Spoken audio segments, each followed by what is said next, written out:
أشهد أن لا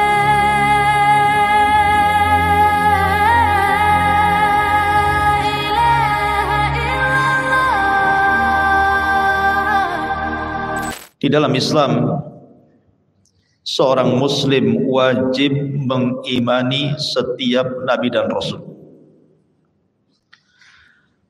Apakah nabi-nabi dan rasul itu diutus kepada bangsa Yahudi ataupun diutus kepada orang-orang Nasrani? Kita tidak boleh mengingkari seperti pengingkaran Yahudi kepada Isa atau seperti pengingkaran orang-orang Nasrani kepada Nabi kita Muhammad sallallahu alaihi wasallam. Tetap kita mengakui dan meyakini kerasulan dan kenabian mereka. Karena itu perintah Allah, la nufarriqu baina ahadin mir rusuli. Kita tidak boleh membeda-bedakan siapapun dari utusan-utusan Allah yang Allah utus kepada kita. Abi Dzar Al-Ghifari radhiyallahu an pernah bertanya kepada Nabi sallallahu alaihi wasallam tentang berapa jumlah para nabi itu. Maka Nabi sallallahu alaihi wasallam kemudian memberitakan bahwa jumlah nabi yang diutus itu sekitar 120.000. Ada yang mengatakan 120.004 nabi dan 315 rasul.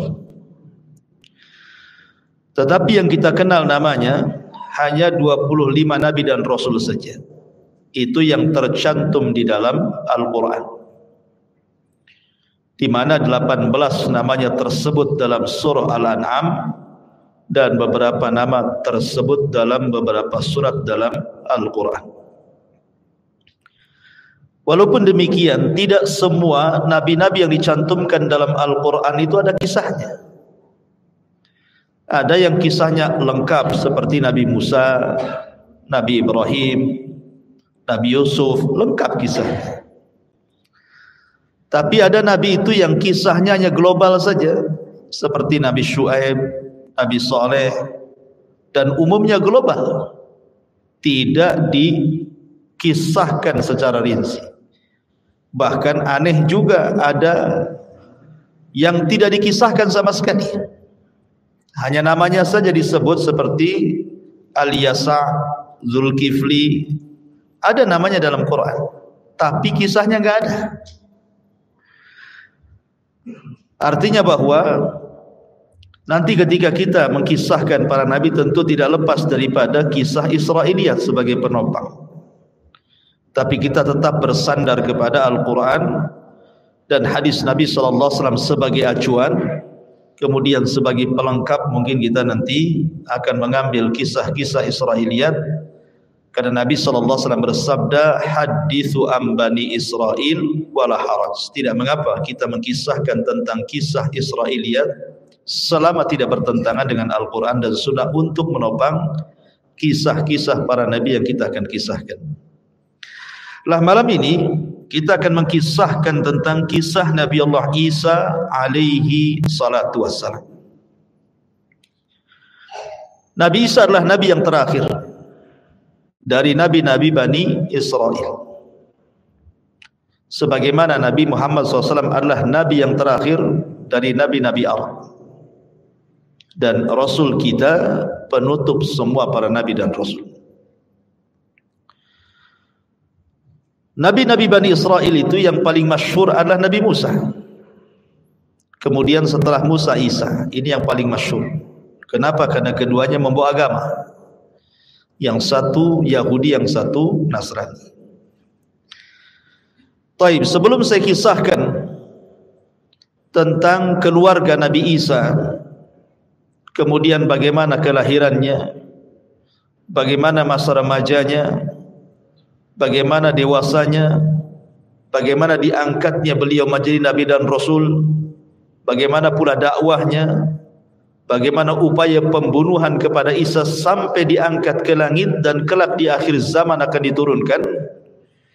Maka kita akan menjelaskan 3 poin dulu sebelum kita masuk pada kisah-kisah yang jauh lebih lengkap nanti kita akan kisahkan. Ma'asyiral muslimin yang dimuliakan Allah Subhanahu wa taala, malam ini kita akan berkisah tentang hubung kait Nabi sallallahu alaihi wasallam dengan orang-orang Nasrani, termasuk hubung kait Nabi sallallahu alaihi wasallam dengan Nabi Isa itu sendiri, dan termasuk hubung kait Nabi Isa dengan umat Islam. Ini penting kita jelaskan, ya. Ma'asyiral muslimin yang dimuliakan Allah Azza wa Jalla, apa hubung kait Nabi dengan orang-orang Nasrani? Di zaman Nabi sallallahu alaihi wasallam, ikhwatu fiddin yang dimuliakan Allah Azza wa Jalla, kebanyakan orang yang masuk Islam itu adalah orang-orang Nasrani dibandingkan orang Yahudi. Jadi orang-orang Yahudi itu ada yang masuk Islam tapi tidak sebanyak Nasrani. Karena orang Nasrani itu diberikan kelembutan hati.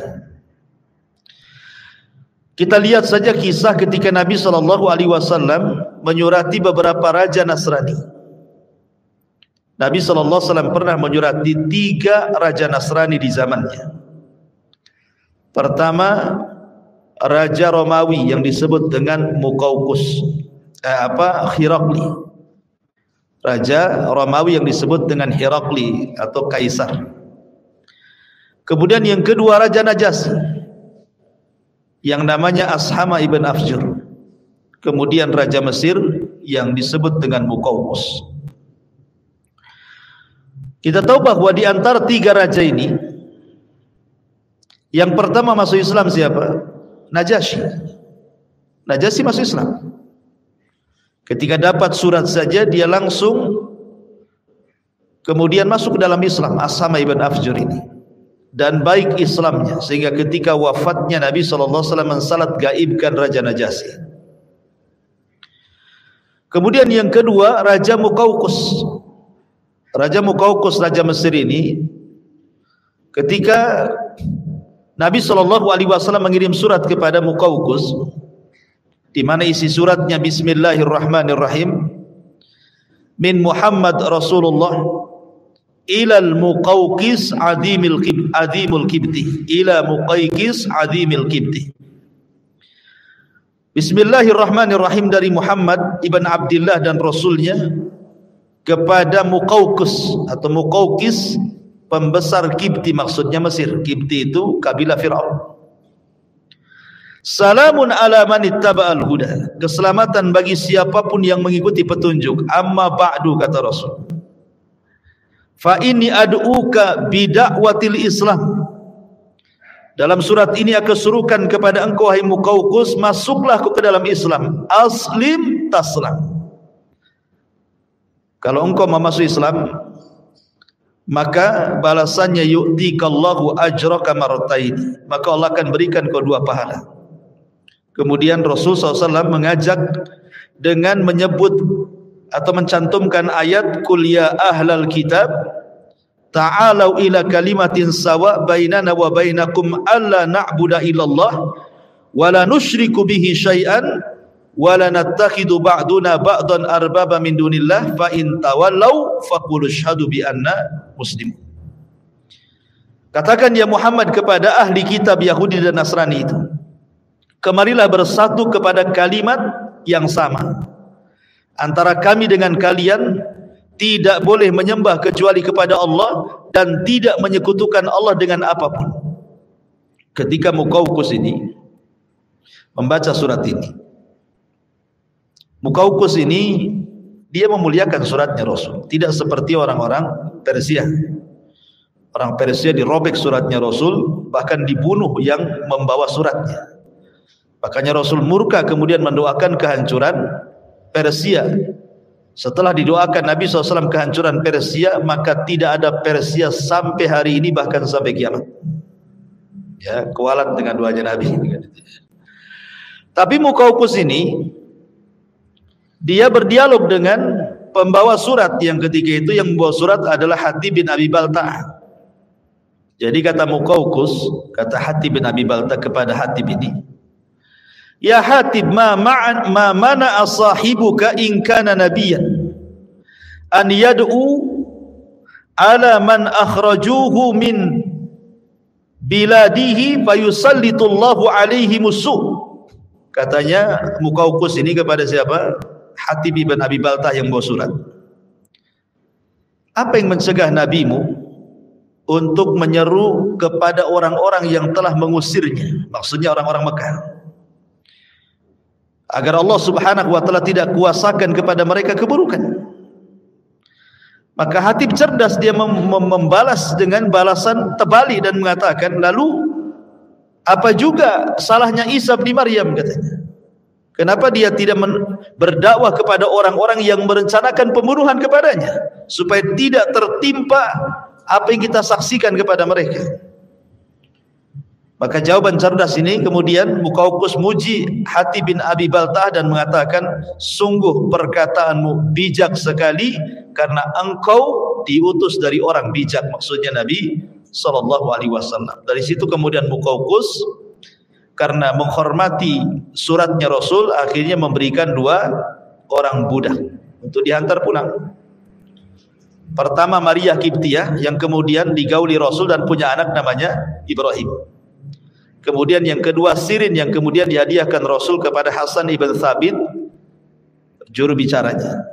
Dalam riwayat Muqawqis memberikan dokter spesialis, suruh tinggal bersama Nabi, jadi kalau Nabi sakit nanti dokter ini yang merawatnya.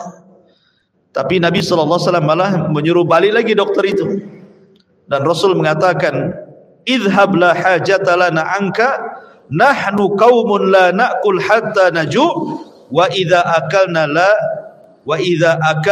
la nasbah. Pergi kau pulang lagi ke Mesir sana, kami ini kaum yang tidak pernah makan kecuali lapar, dan apabila kami makan kami akan berhenti sebelum kenyang, kata Rasul. Artinya ini Rasul SAW mengatakan apa? Bahwa kami ini diajarkan kesehatan. Coba antum lakukan kaidah ini, makan setelah lapar, gitu ya. Kemudian, jadi kalau ingin makan tuh nunggu lapar dulu. Nanti ketika makan sebelum kenyang berhenti. Itu kesehatan. Ya, walaupun secara lafaz hadis ini memang dhaif, tetapi secara makna benar, gitu ya. Karena bagaimanapun perut ini perlu tiga isi kan. Sepertiga untuk makanan, sepertiga untuk minuman, sepertiga untuk bernafas. Jangan semua dimasukkan makanan, megap-megap lah kan gitu. Akhirnya lemas, mau tidur saja, dan begitu seterusnya. Intinya walaupun belakangan akhirnya Muqawqis ini masuk Islam setelah kemudian Nabi SAW menguasai Mekah dan Madinah, dan kemudian mengutus utusan, dan belakangan Mesir menjadi negara Islam sampai hari ini, gitu. Taib. Adapun Romawi, Herakli ini, ketika disurati Nabi SAW, dia sebenarnya sudah tertarik. Cuman karena takut kehilangan jabatan, akhirnya menolak. Tetapi dia pun memuliakan surat Rasul SAW dan meletakkan di tempat yang terjaga. Ya, pokoknya dia tidak seperti raja-raja Persia gitu yang memang betul-betul ditolak. Taib, ma'asyiral muslimin yang dimuliakan Allah Subhanahu wa taala. Ada satu kisah yang menarik, adalah ketika Nabi SAW mengirim surat ke Raja Herakli, itu kan sampai surat itu ke Syarahbil. Syarahbil itu penguasa bawahan Romawi. Lah ketika itu Syarahbil dan kabilah-kabilah yang mengekor kepada Romawi mendapatkan surat dari Nabi SAW, itu berusaha untuk komunikasi dengan rahib, dengan pasturnya. Ini gimana nih surat ini? Apakah kita harus membenarkan surat ini ataukah kita mendustakan? Ini uskup ini, pasturnya pun tidak paham juga. Ya. Akhirnya kemudian kabilah-kabilah ini berkumpul. Bagaimana kalau kita datangi saja Muhammad itu, katanya. Akhirnya kemudian mereka datang kepada Nabi SAW. Ketika sampai di dekat Masjid Nabawi, mereka turun dan mengganti pakaian mereka dengan pakaian-pakaian indah, emas sutra-sutra. Ketika kemudian berjumpa dengan Rasul dan mengucapkan salam, Rasul kemudian berpaling begitu saja. Jadi orang-orang Nasrani ini bingung, dan ini perjumpaan Nasrani pertama dengan Nabi. Ya, orang-orang Nasrani pertama berjumpa dengan Nabi, ini kisahnya. Jadi orang-orang ini ngomong sama Abu Bakar, sama Umar dan sahabat, gimana sih Muhammad itu? Dia yang kirim surat ke kami, ketika kami datang kok dia pergi, katanya. Maksudnya apa kan gitu ya? Akhirnya kemudian mereka bertanya kepada Ali bin Abi Thalib radhiyallahu anhu dan mengatakan, Rasul itu bukan tidak mau berjumpa dengan kalian. Masalahnya kalian itu menggunakan sutra dan emas. Kalau kalian kembali ke tempat kedatangan kalian, kalian ganti lagi baju kalian dengan baju safar kalian, tidak perlu megah seperti ini, pasti dia akan menemui kalian. Akhirnya kemudian orang-orang Nasrani ini balik ke tempat mereka datang, diganti lagi dengan pakaian safar, baru menghadap Rasul. Betul Rasul menerimanya. Akhirnya kemudian setelah berjumpa dengan Nabi SAW, mereka bertanya kepada Nabi SAW soal siapa Isa. Ya Muhammad, ma taqulu fi Isa? Hai Muhammad, pendapat kamu tentang Isa itu apa? Maka Nabi SAW mengatakan, tunggu dulu, jawabannya besok.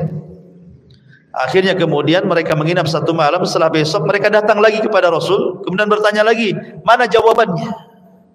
Maka Nabi SAW kemudian membacakan ayat, Inna masala Isa kamathali Adam, khalaqahu min turab. Allah mengatakan, sesungguhnya permisalan Isa itu sama dengan Adam. Allah ciptakan Adam dari tanah, thumma yaqulu lahu kun fayakun. Lalu apa masalahnya dengan kalian? Isa sama dengan Adam. Kenapa kalian harus membesarkan Isa? Bukankah Allah Subhanahu wa taala juga menciptakan Adam sama? Kalau kalian katakan Isa tanpa bapak, Adam lebih hebat lagi, enggak ada bapak, enggak ada ibu. Kenapa kalian lebihkan pengagungan kepada Isa dan tidak dilebihkan kepada Adam, gitu maksudnya? Ya, ini kan logika Rasul, ya kan? Mau mengatakan kepada mereka, tapi ucapan Rasul ini enggak diterima sama orang Nasrani. Akhirnya kemudian mereka mengatakan, kami tidak terima. Kata Nabi SAW, kalau tidak terima, ayo kita mubahalah, katanya. Rasul mengajak mubahalah, saling melaknat. Ajak keluarga kalian kemari, saya akan kumpulkan keluarga saya, ayo kita saling laknat di sini, biar Allah yang menyaksikannya. Akhirnya setelah kemudian mereka pulang dan siap mubahalah, di tengah jalan takut mereka. Gimana ya kalau nabi-nabi, kalau memang dia benar-benar nabi, celaka kita, katanya. Akhirnya balik lagi, tidak mau mereka. Ya, nggak mau dan mengatakan, ya Muhammad, kami tidak jadi mubahalah, katanya. Sudah, sekarang apa yang kau mau? Akhirnya kata Rasul mengatakan, kalau kalian tidak mau masuk ke dalam agamaku, maka akan harus bayar jizyah, upeti. Kalau tidak, saya perangi. Akhirnya mereka setuju bayar upeti. Kemudian mereka pulang. Di tengah jalan uskup ini, pendeta ini dengan saudaranya bertengkar. Ya. Jadi suatu ketika ini di tengah jalan unta saudara uskup ini, saudara pendeta ini terperosok ke dalam lubang di padang pasir, tiba-tiba mencela Nabi. Ya. Maka sang uskup, sang pendeta mengatakan, jangan kau cela dia, jangan kau cela dia. Kemudian saudara yang mengatakan heran, kenapa kau membela dia? Ya. Kemudian kata uskup mengatakan, karena saya mengetahui dia seorang nabi, saya yakin dia nabi, katanya. Loh, kalau engkau memang mengakui dia nabi, kenapa engkau tidak ikut dia, katanya kan? Kenapa ikut kami? Ikut aja sana, katanya. Akhirnya kata pendeta, ya tidak bisa lah. Kalau saya ikut dia, marwah saya taruh di mana? Saya ini pemimpin kau.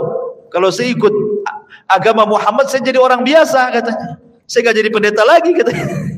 Lihatlah pendeta-pendeta yang masuk Islam kan jadi orang biasa kan. Kecuali belajar agama jadi ustaz kan gitu ya. Ya harus mulai dari awal lah kan begitu. Akhirnya kemudian saudaranya ini malah marah. Oh, itu yang menghalangi engkau membenarkan hidayah, katanya. Kalau begitu biar aku yang masuk Islam, katanya. Dia yang masuk Islam, dia ke Madinah, dia pula yang masuk Islam, coba bayangkan ya. Dia oleh yang mencela Islam, dia pula yang masuk Islam ya. Tapi intinya bahwa kisah ini di sini bagaimana Nabi SAW ada hubung kait dengan orang-orang Nasrani, ya kan? Intinya di situ. Kemudian yang kedua, pembahasan yang kedua, hubung kait Nabi SAW dengan Nabi Isa. Apa hubung kait Nabi SAW dengan Nabi Isa? Masyarul muslimin yang dimuliakan Allah Subhanahu wa taala, dalam hadis Luqman ibn Amir, dia pernah mendengar Aba Umamah berkata kepada Nabi SAW, "Ya Nabi Allah, wahai Nabi Allah, dari mana kau memulai dakwah? Dari mana kau memulai dakwah?"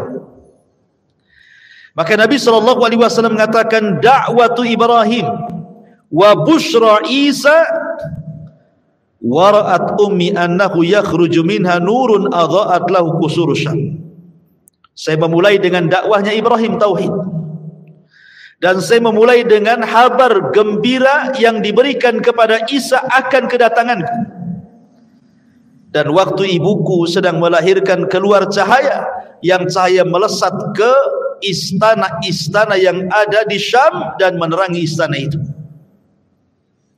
Sini kata Nabi SAW mengatakan, wa bushra Isa, aku memulai karena Isa sudah dihabar gembirakan akan kedatangan diriku. Dan Nabi SAW menjadikan Isa itu sebagai persaksian yang menjamin orang masuk surga. Kata Nabi SAW, "Man qala asyhadu an la ilaha illallah wahdahu la syarikalah wa anna Muhammadan abduhu wa rasuluh wa anna Isa abdullah wa rasuluh wa kalimatuhu alqaha ila Maryam wa ruhum minhu wa annal jannata haqqun wan naru haqqun adkhalahu Allahu al jannata ala ma kana minal amal." Kata Nabi SAW, siapa yang bersaksi tidak ada sembahan yang berhak disembah kecuali Allah, yang tidak ada sekutu baginya, dan Muhammadlah hamba dan utusan Allah, dan Isa adalah hamba Allah dan Rasulnya, dan kalimat yang diberikan kepada Maryam dan ruh sebagai kemuliaan dari Allah Azza wa Jal, dan meyakini sorga adalah benar, neraka adalah benar, maka dia akan dimasukkan ke dalam sorga sesuai dengan amalannya. Lihat, Rasul menjadikan Isa sebagai persaksiannya. Siapa yang menyaksikan Isa sebagai hamba dan Rasulnya, maka dijamin dia masuk surga. Kemudian juga ketika Nabi SAW Isra Mi'raj, ketika Nabi SAW Isra dan Mi'raj, berjumpa dengan Isa kan di langit berapa? Kedua. Dia berjumpa dengan Isa dan Yahya ibn Zakaria di langit kedua. Dan Nabi SAW mengucapkan selamat kepada mereka, "Marhaban binabiyyin salih wa akhin salih." Selamat datang nabiku yang saleh dan saudaraku yang saleh. Maka di sini menunjukkan bahwa ada hubung kait antara Nabi SAW dan juga Isa ibn Maryam. Kemudian pembahasan yang ketiga ini yang seru yang kita akan bahas. Ya, kita akan fokus di sini tentang hubung kait Isa dengan umat Islam. Ya, karena ini bicara tentang tanda-tanda kiamat besar. Tanda-tanda kiamat besar. Ma'asyiral muslimin yang dimuliakan Allah Subhanahu wa taala. Di dalam sebuah hadis Nabi SAW bersabda dari Hudzaifah ibni Usaid al-Ghifari. Jadi suatu ketika Nabi SAW itu lewat di kelompok para sahabat yang sedang berbincang. Rupanya apa yang dibincangkan sahabat? Sahabat sedang membincangkan soal kiamat. Jadi Nabi SAW kemudian bertanya, apa yang kalian bicarakan? Sahabat mengatakan, kami sedang membicarakan tentang kiamat yang selalu engkau kisahkan kepada kami. Maka Rasulullah SAW mengatakan, lan taqumas sa'ah hatta tarau qablaha asyra ayat. Tidak mungkin tegak kiamat sampai kalian melihat 10 tanda besar kiamat. Kemudian Nabi SAW menyebutkan adanya dukhan, dajjal, binatang yang melata yang bisa bicara, keluarnya matahari dari arah barat, turunnya Isa bin Maryam, keluarnya Ya'juj dan Ma'juj, dan 3 gempa yang berturut-turut dari arah timur, barat dan jazirah Arab, dan terakhir keluar api yang keluar dari Aden Yaman yang akan menggiring manusia sampai ke Syam. Disitulah kiamat dibangkitkan, kata Nabi. Lah di antara 10 tanda kiamat itu adalah nuzulu Isa bin Maryam, turunnya Isa bin Maryam. Inilah ada hubung kait alaqah Isa dengan umat Islam. Bagaimana kisahnya? Ini yang menarik, ikhwan. Ma'asyiral muslimin yang dimuliakan Allah Subhanahu wa taala. Ketika kaum muslimin kebingungan karena tidak ada pemimpin yang bisa memimpin mereka dan dunia sudah kacau, maka tiba-tiba Allah Subhanahu wa taala takdirkan seorang keturunan Nabi dari Hasan ibnu Ali. Namanya sama dengan nama Rasul Muhammad dan nama bapaknya sama dengan nama bapak Rasul Abdullah. Muhammad ibn Abdullah Al-Hasani Al-Alawi. Muncul di Mekah. Kemudian Allah perbaiki dalam satu malam. Allah berikan kecerdasan. Kecerdasan dalam memimpin, bersiasat, perang dan begitu seterusnya. Akhirnya orang-orang membaiat kepada orang ini yang disebut dengan Al-Mahdil Muntadhar, Imam Mahdi yang ditunggu-tunggu kaum muslimin. Akhirnya kemudian kemunculan Imam Mahdi ini terdengar oleh tentara yang ada di Syam. Maka mereka pun datang membawa pasukan untuk membunuh Imam Mahdi. Tapi di antara Mekah dan Madinah ada namanya Baidah. Tiba-tiba terjadi gempa dan menghancurkan semua pasukan yang hendak membunuh Al-Mahdi. Allah buat gempa dan Allah masukkan ke dalam tanah. Itulah tanda yang paling jelas tentang kemunculan Imam Mahdi. Jadi kalau ada orang yang ngaku Imam Mahdi harus ada tanda yang ini. Kalau belum ada tanda, ada pasukan yang kemudian ditenggelamkan ke bumi oleh Allah di Baidah, berarti Imam Mahdi kaleng-kaleng, kan? Imam Mahdi ngaku-ngaku. Karena sejak zaman dulu pun sudah ada orang ngaku Imam Mahdi. Sejak zaman dulu. Contoh umpamanya di zaman Imam Malik. Di zaman Imam Malik itu sudah ada orang ngaku Imam Mahdi. Jadi ada keturunan Husain kalau tidak salah di zaman Imam Malik itu memberontak. Namanya Muhammad ibn Abdullah juga. Ya. Memberontak kepada kerajaan Umayyah, kerajaan Abbasiyah. Dan orang-orang mengira bahwa itu Al-Mahdi. Lah kebetulan Imam Malik itu berfatwa. Yang fatwanya bicara tentang talak. Apakah talak yang dipaksa itu jatuh atau tidak jatuh? Pamannya, saya pegang pistol, saya todongkan ke kepala antum. Ceraikan istrimu, kalau enggak saya ledakkan kepalamu. Paksalah antum ceraikan istri. Pertanyaannya, talak yang dalam kondisi antum ini dipaksa seperti ini sah atau tidak? Gitu maksudnya. Maka Imam Malik mengatakan tidak sah. Karena dipaksa, enggak boleh talak itu dipaksa. Ya kan? Lah, fatwa Imam Malik dipelintir. Dipelintir karena ketika itu terjadi pemberontakan oleh Muhammad ibn Abdullah. Itu turunan keluarga Nabi kepada Bani Abbasiyah. Seolah-olah fatwa Imam Malik yang mengatakan tidak sah ini memperkuat pemberontakan. Maksudnya gimana? Bani Abbasiyah ini merebut Bani Umayyah dengan cara paksa. Berarti menurut fatwa Imam Malik, talak dengan cara paksa itu tidak sah. Berarti merebut kekuasaan dengan cara paksa tidak sah juga. Gitu ya, dikait-kaitkan gitu ya. Berarti Bani Abbasiyah ini ketika merebut kekuasaan Bani Umayyah tidak sah karena dipaksa. Ketika itu terjadi pemberontakan, seolah-olah fatwa Imam Malik ini memperkuat pemberontak. Akhirnya oleh Gubernur Madinah, Imam Malik ditangkap dan dipenjarakan. Bahkan disiksa, dipukul sampai tulang bahunya patah. Sehingga Imam Malik itu kalau sholat tidak bisa, sehabis dipenjara ini kalau sholat tidak bisa kayak kita begini. Jadi sholatnya gini, Allahu Akbar gini. Jadi orang-orang mengira bahwa meletakkan tangan seperti ini itu madhabnya Malik. Ya, padahal Imam Malik tidak bisa meletakkan di dada karena sebab patah bahunya. Ya begini jadi. Ya kan? Jadi orang-orang mengira ini mazhabnya Imam Malik, padahal tidak. Karena dalam kitab Muwatta Imam Malik pun mencantumkan hadis tentang qabd, tentang meletakkan tangan kanan di tangan kiri dan di dada. Itu karena patah saja. Artinya di zaman Imam Malik kan sudah ada. Ya, bahkan dulu sebelumnya juga Umar bin Abdul Aziz disangka Imam Mahdi. Jadi sejak dulu itu prediksi Imam Mahdi sudah ada kan. Itu zaman dulu, apalagi zaman sekarang, macam-macam Mahdi itu keluar. Mahdinya orang Medan lah, Mahdinya orang Jakarta gitu ya. Macam-macam Mahdi. Mahdinya orang India gitu ya. Jadi tidak bisa kita ngaku Mahdi itu. Kenapa? Karena tandanya yang paling jelas kalau ada pasukan dari Syam hendak membunuh dia ketika saat pembaiatan di Makkah. Maksudnya di sekitar Ka'bah. Harus dibayat di sana, bukan di Medan dibayatnya, harus bayat di Mekah. Ya.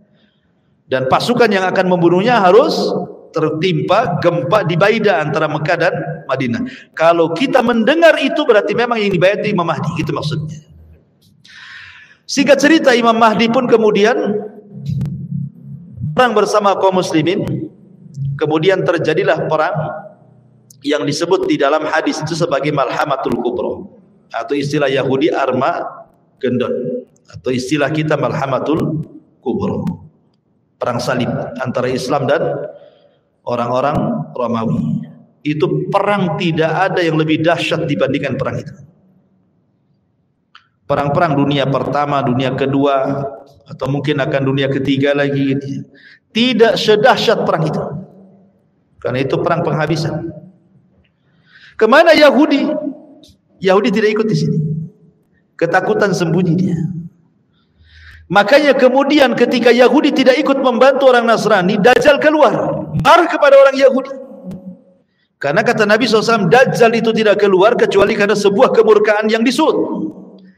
Dan dia murka karena Yahudi diam saja ketakutan. Makanya Dajjal keluar di situ. Lah dalam peperangan ini kan kaum muslimin menang.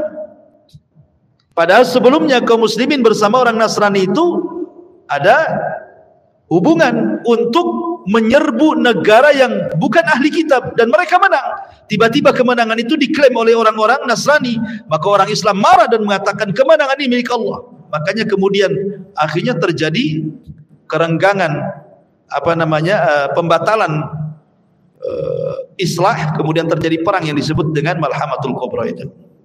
Singkat cerita, akhirnya ketika kaum muslimin menang, disinilah turun Dajjal. Turun, atau Dajjal keluar, bukan turun, muncul Dajjal. Dan Dajjal muncul diikuti oleh 70.000 Yahudi Asfahan, itu pasukan intinya. Kemudian keliling dunia selama 40 hari, 40 malam, dan berhasil menguasai sebagian besar dunia, menjadi pengikut Dajjal. Lah Al-Mahdi tidak bisa melawan Dajjal dengan pasukan sebanyak itu.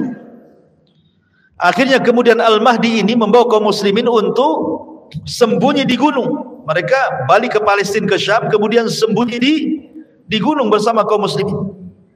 Karena mereka tidak bisa menghadapi Dajjal dan pasukannya. Lah selama mereka bersembunyi itulah, akhirnya mereka pun merasa kelaparan, karena bagaimanapun mereka harus makan. Sampai-sampai dikisahkan bahwa kalaulah ada kepala kerbau itu jauh lebih baik dibandingkan punya uang banyak, karena yang mereka hajatkan makan. Harta ghanimah buat apa kalau tidak ada makanan?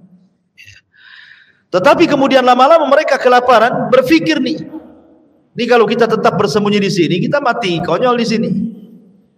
Kita harus perang. Kita harus menghentikan kejahatan Dajjal ini. Dia sudah memfitnah banyak manusia, kita harus menghentikannya. Maka sepakatlah pasukan bahwa esok hari mereka akan bertempur melawan Dajjal.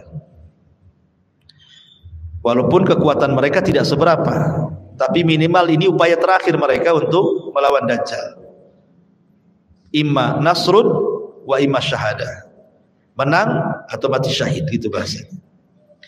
Akhirnya kemudian mereka pun tertidur malam itu dengan sangat pulasnya. Kemudian di waktu menjelang subuh mereka bangun. Kemudian Imam Mahdi memerintahkan muadzin untuk mengumandangkan azan. Saat selepas azan itulah mereka dikagetkan dengan langit yang tiba-tiba gelap. Langit tiba-tiba gelap. Kenapa Allah Subhanahu wa taala gelapkan langit? Rupanya di situlah Allah Subhanahu wa taala hendak menurunkan Isa bin Maryam.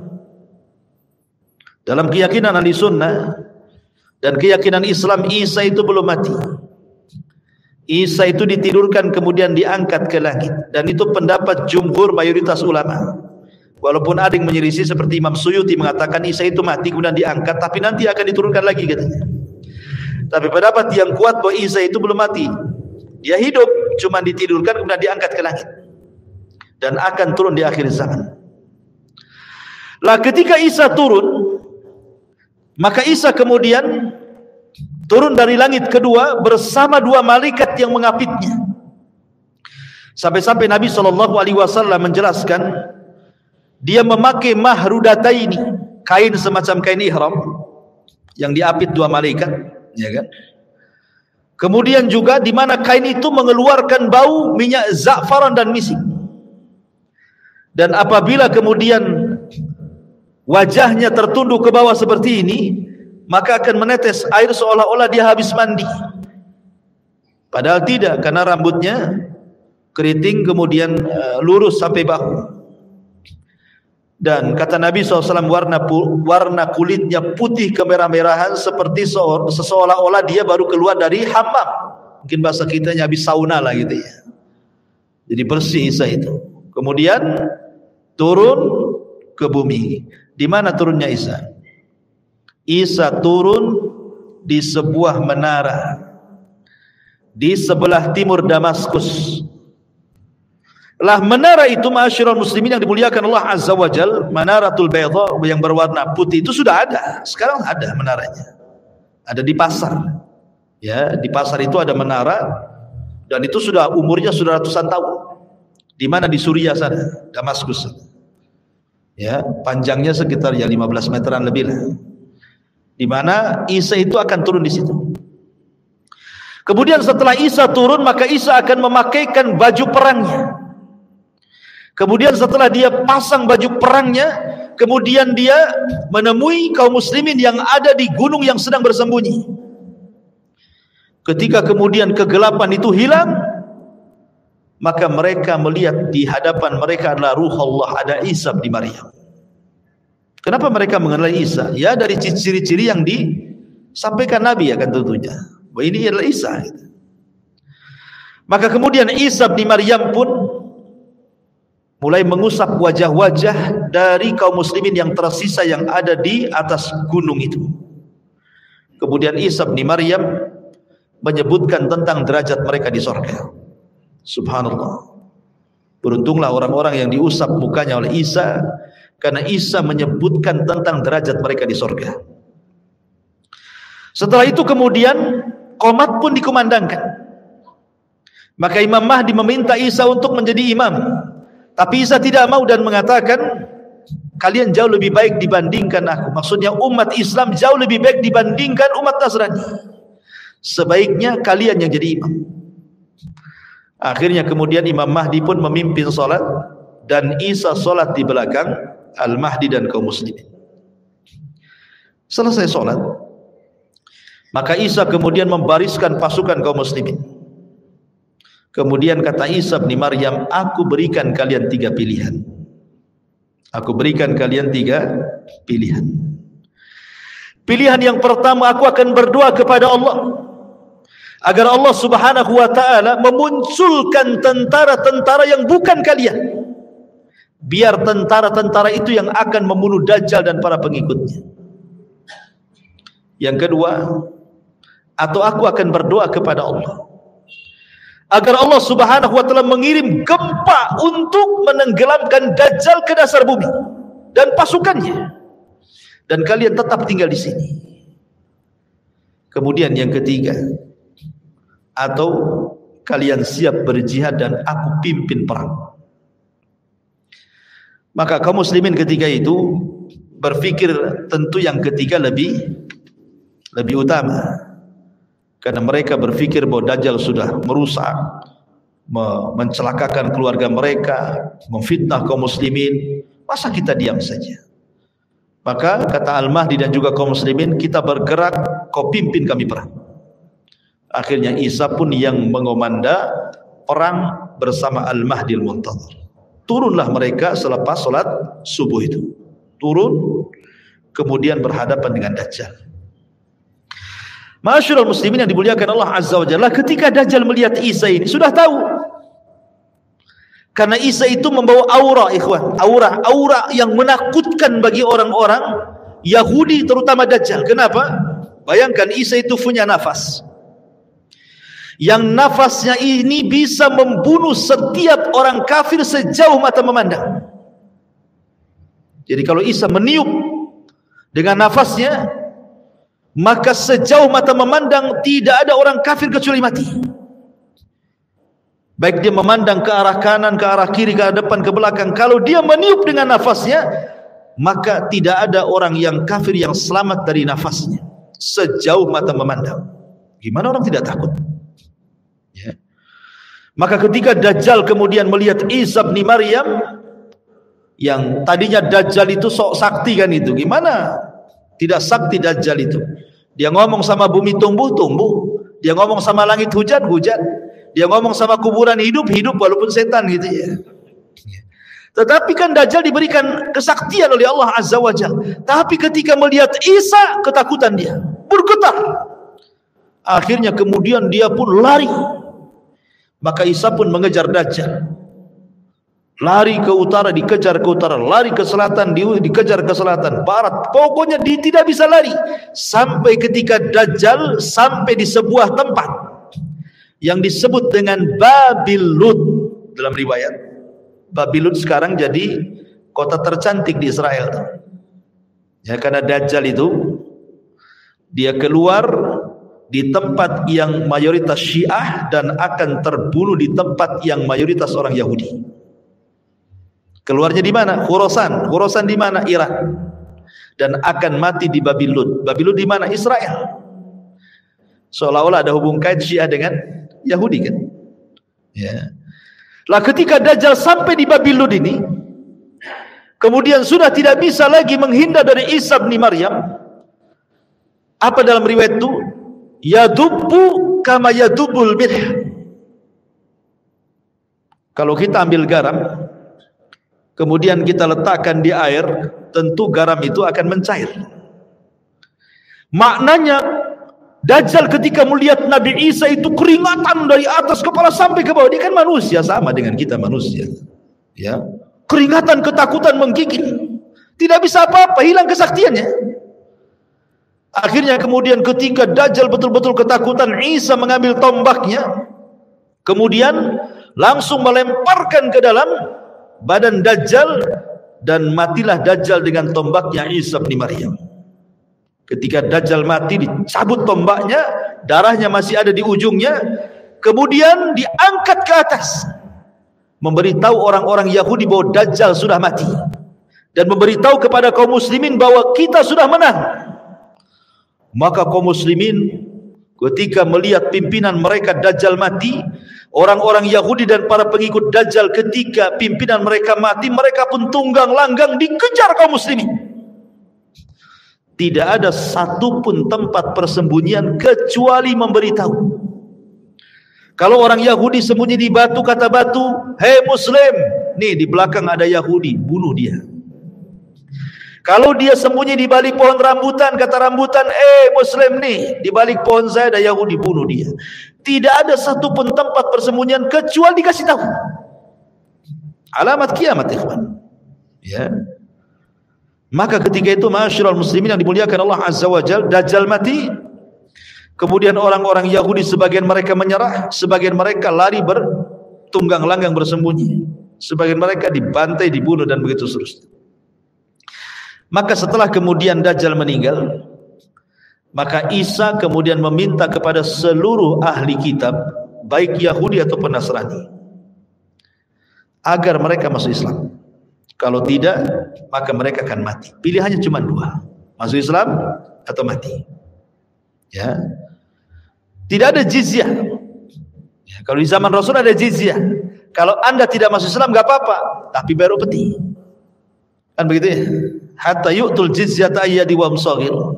Tetapi di akhir zaman tidak ada lagi jizyah. Makanya dalam riwayat, di antara Muhammad Isa itu, di antara tugas Isa selain membunuh Dajjal adalah meletakkan jizyah.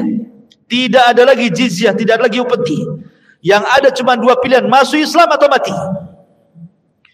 Dari situlah tidak ada satupun ahli kitab kecuali masuk Islam. Tidak ada satupun ahli kitab kecuali masuk Islam. Dan ini disyaratkan dalam Al-Quran, wa im min ahlil kitab illa la yu'minanna bihi qabla mauti. Dan tidak ada satupun ahli kitab kecuali akan beriman kepada Islam lewat Isa sebelum kematiannya. Semua masuk Islam. Ya. Lah ketika kemudian semua masuk Islam, apa yang terjadi? Walau anna ahlal qura amanu wattaqau lafatahna alaihim barakati minas sama'i wal ardh. Kan begitu. Kalau penduduk negeri itu beriman dan bertakwa, maka berkah dari langit dan dari bumi Allah buka selebar-lebarnya. Ketika bumi tidak ada orang kafir, semua muslim, apa yang terjadi? Berkah bumi. Langit hujan, kemudian bumi menumbuhkan tumbuhannya.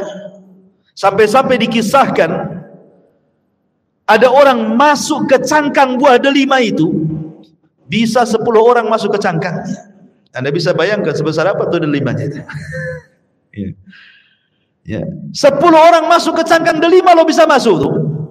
Saking suburnya gitu ya, saking berkahnya negeri itu. Makanya Rasul mengatakan, tuba, keberuntunganlah bagi orang-orang yang hidup di saat Isa bin Maryam hidup di akhir zaman. Karena nggak ada orang kafir, semua Islam, ya otomatis kan berkah semuanya, langit bumi berkah. Ma'asyiral muslimin, sampai dijelaskan, sampai tidak ada satupun binatang buas yang kemudian memangsa hewan lainnya. Jadi umpamanya kambing dengan harimau berkawan, gitu maksudnya. Singa dengan unta berkawan, nggak ada hasad-hasad dan itu nggak ada gitu. Sampai seperti itu gitu loh. Ya, sampai hewan-hewan buas dengan hewan zina itu bersahabat. Saking berkahnya ketika Isa itu diutus oleh Allah Azza wa Jalla, diturunkan ke bumi itu. Itu setelah meninggalnya Dajjal. Tetapi apakah kemudian berlangsung lama? Tidak juga. Rupanya setelah fitnah Dajjal ini, ada fitnah yang jauh lebih dahsyat lagi. Mereka sedang enak-enaknya dapat berkahnya, ya kan? Hidup tenang, hidup nyaman, berkah di mana-mana. Tiba-tiba muncul alamat kiamat yang ketiga. Munculnya Ya'juj dan Ma'juj.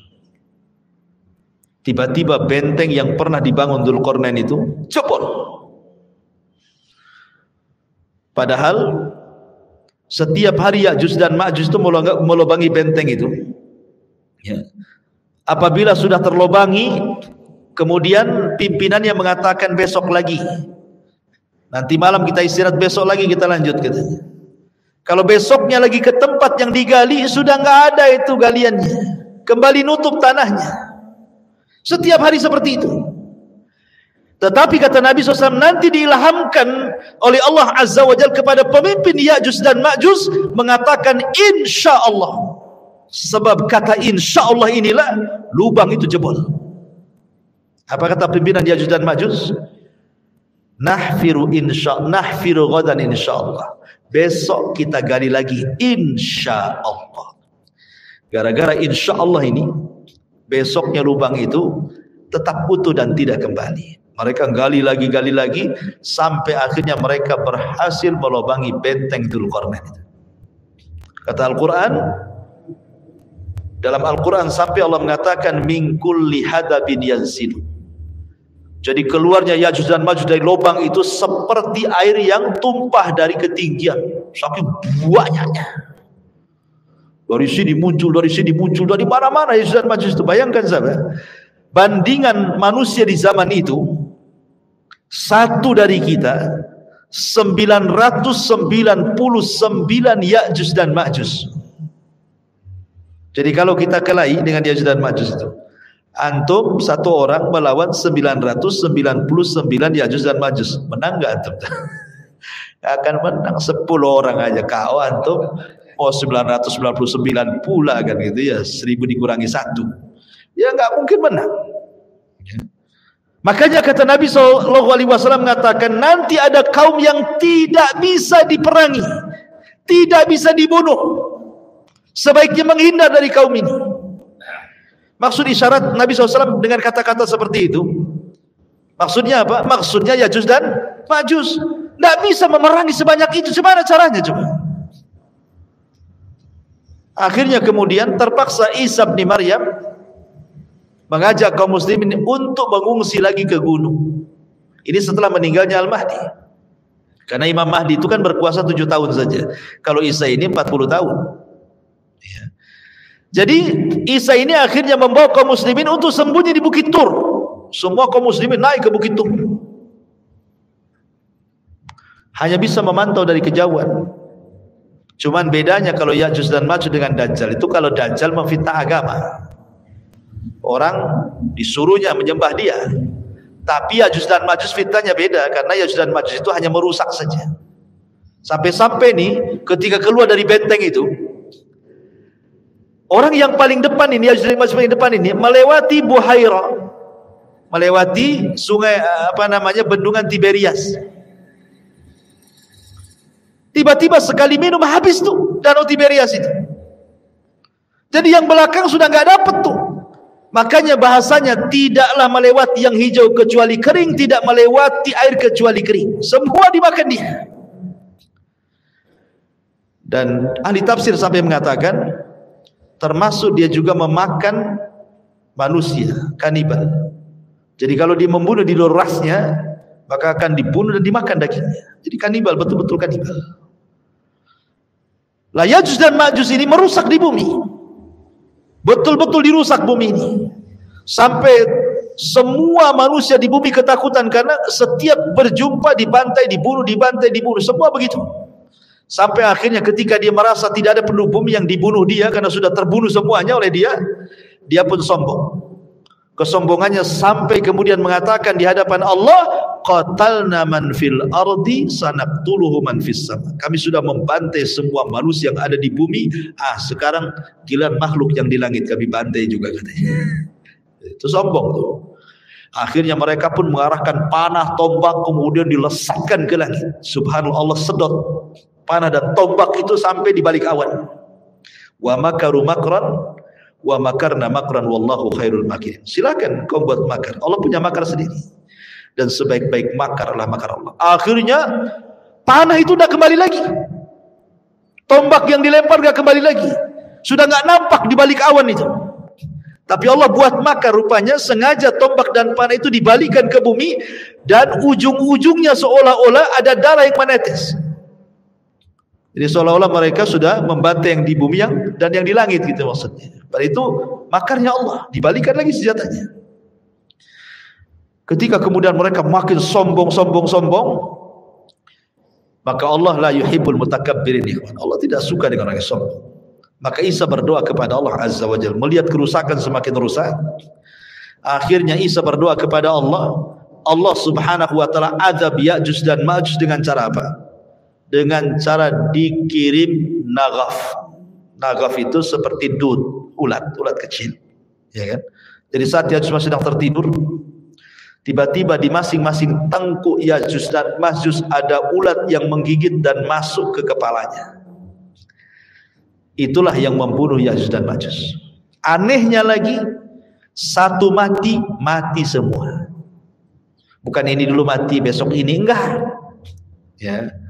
Kayak matikan kontak listrik. Pamannya ini listrik satu Al-Fajr ini cuma satu stop kontak gitu. Sekali mati ya mati semua gitu maksudnya.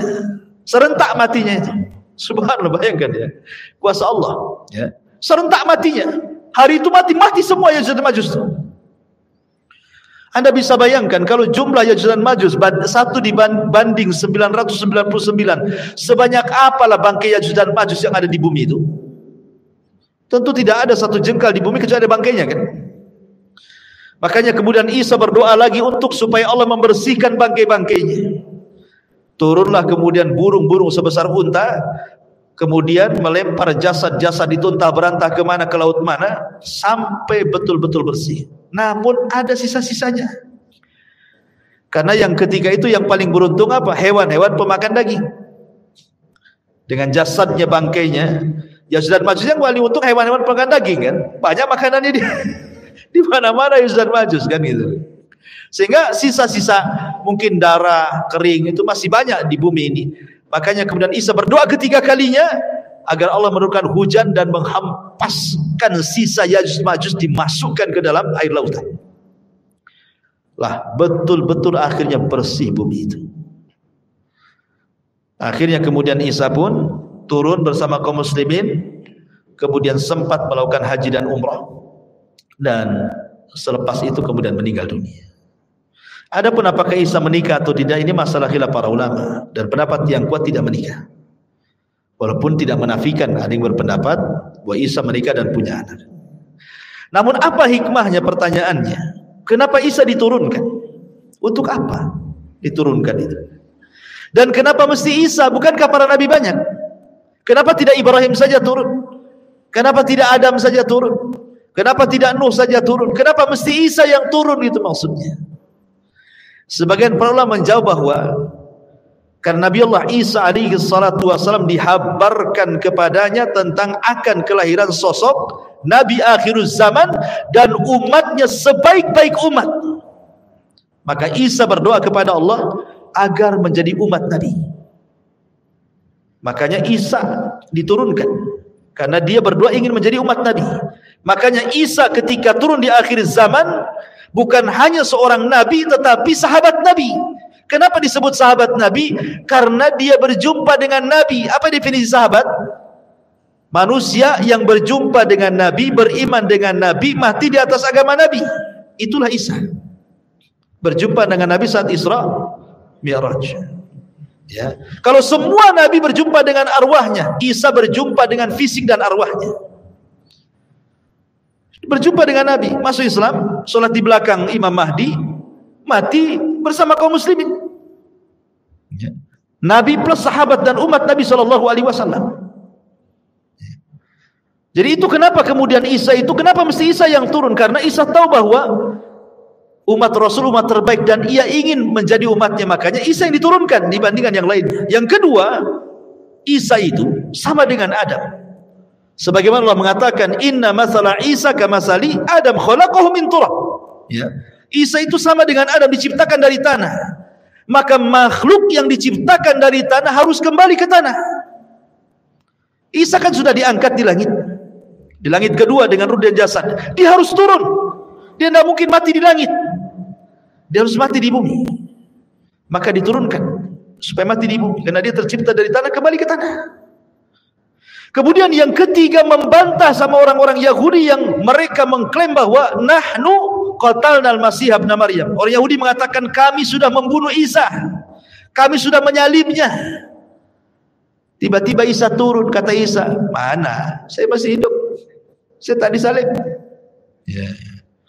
Atau membantah orang-orang Nasrani juga yang mengatakan Isa Tuhan, Isa anak Tuhan, Isa satu di antara tiga Tuhan. Buktinya sholat di belakang Imam Mahdi. Masa hamba sholat kemudian dia mati? Masa Tuhan mati? Ya kan? Ya. Kemudian juga di antara hikmah Isa turun itu supaya izharul Islam, bahwa Islam itu akan kembali jaya. Dan dengan turunnya Isa bin Maryam menjadi umat Rasul, kemudian berjuang bersama Al-Mahdi, itulah kejayaan Islam di zaman itu, sampai bisa bunuh Dajjal dan bisa berdoa kepada Allah agar mengazab Ya'juj dan Ma'juj. Islam akhirnya kuat lagi di zaman itu kan.